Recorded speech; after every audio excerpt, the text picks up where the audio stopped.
जय जगन्नाथ नमस्कार आपण मानक मो यूट्यूब चैनल रे स्वागत। आज आसतु बनैबा ब्रेड चप। फास्ट ब्रेड चप रो मसला प्रस्तुत करबा।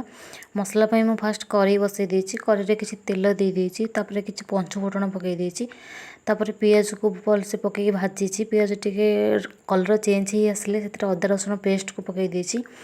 तापरे टिके भल से कसे गला सेतिर टमाटर दे देछि। टमाटर पर लंका और धनिया जीरा पाउडर दे देछि। ताक मसला टिके न लागे पे टिके पानी भी मध्य दे देछि।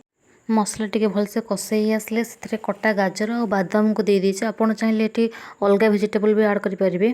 तापरे सेटा टिके घोड़ी देबे। घोड़ी रे से टिके गाजर टिके सिझी गला पर सेतिर सिझा आलू को दे देबे। तापरे कसी नेबे। तापरे सेतिर गरम मसला रुचि दे बाहर कर देबे। आपण माने चाहिले कसा को भात और रोटी सहित भी खाई परिबे। मु एपटे किसी बेसन को पानी दी ताको गोटे पतला बेटर प्रस्तुत करुँची। तापरे ब्रेड को काटी नहीं देखंतु। तापरे ब्रेड खंड रे से मसला को रखंतु। तापरे ऊपर आउ खंडे ब्रेड रखंतु। तापरे ताको भल से टिके प्रेस कर देबे जेमति सेटा भल से लागी कि रहिबो। अन्य पटे करी रे तेल दे तो गरम होबो छाड़ी देछि। तेल भल से गरम ही आसले ए ब्रेड को बेसन रे गोली सेतरे छाणंतु। ब्रेड को छाणिला बेले गैस रो फ्लेम को लो कर देबे, कारण हाई रखले तेल गरम रहले एटा ऊपर पड़ जीवो किंतु भीतर भल से हेई नथिबो। सेति पे मु गैस रो फ्लेम को लो कर देछि। कलर चेंज ही आसले ताको बाहर को काढी दउछि।